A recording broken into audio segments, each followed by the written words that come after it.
В Магасе состоялось заседание Совета под председательством полномочного представителя президента России в СКФО Александра Матовникова. Основной темой обсуждения встречи глав регионов стало развитие транспортной системы в субъектах СКФО, в том числе и выделение средств на улучшение состояния региональной дорожной сети. На встрече было отмечено, что регионы Северного Кавказа войдут в национальный проект «Безопасные и качественные автодороги» с 2019 года. Репортаж Мадины Пугоевой.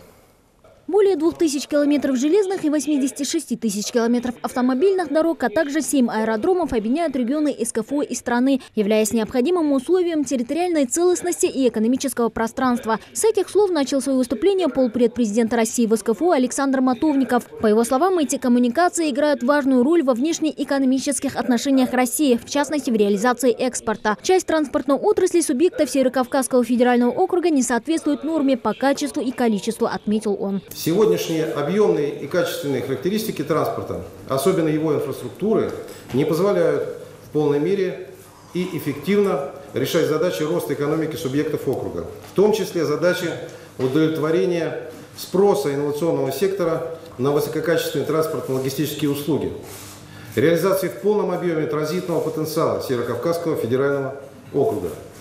Низкая пропускная способность железнодорожной инфраструктуры на основных магистральных направлениях, дефицит современных транспортно-логистических центров и мощностей терминально-складского хозяйства, высокий уровень износа основных фондов сдерживает развитие железнодорожных перевозок.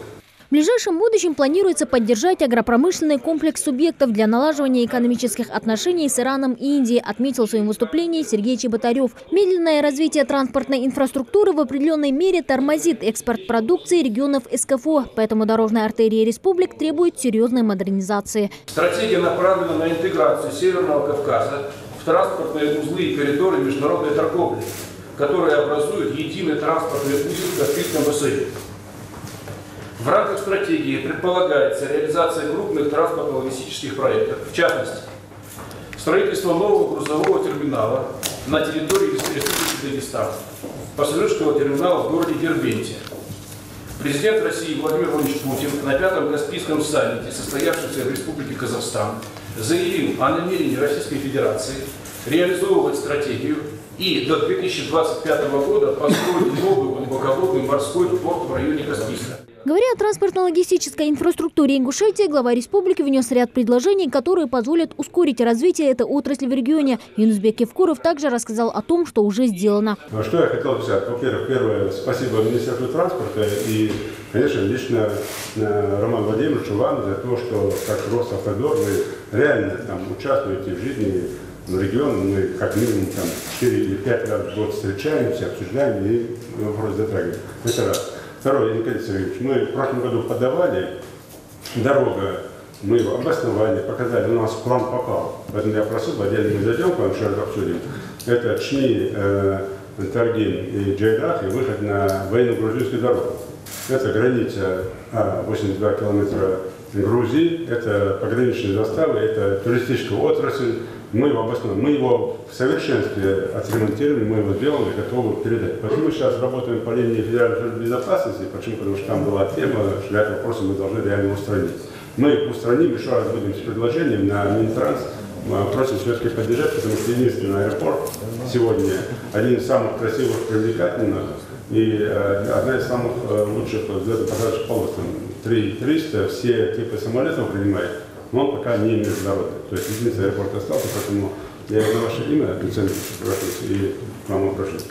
Те правила игры, которые там должны соблюдаться, то, что нужно устроить, то, что сделать, мы, конечно, делаем. Почему? Потому что без этого мы как бы не обращались, не добьемся своего.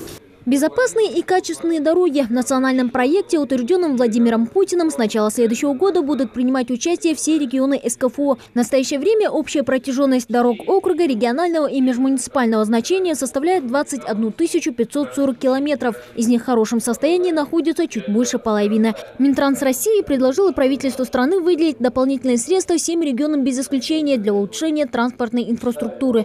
Общий объем средств на 6-летний период, согласно сегодняшним предложениям по всем регионам округа, составляет реализация этой задачи порядка 9 миллиардов рублей. За период реализации проекта нормативное состояние должно быть проведено суммарно во всех субъектах округа около 600 километров.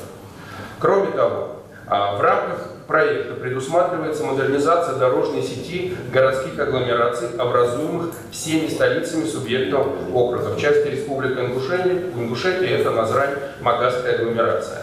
На эти цели запланированы в 6-летний период дополнительные поступления в бюджеты регионов округа порядка 20 миллиардов рублей. Собравшиеся также обсудили реализацию основ государственной пограничной политики России в регионах СКФО, затронули тему выборных кампаний, прошедших 9 сентября, и подготовку к полному запуску цифрового эфирного наземного вещания в Северокавказском федеральном округе. Мадина Пугоева, Светлана Томова, Рахман Цуров, Новости 24.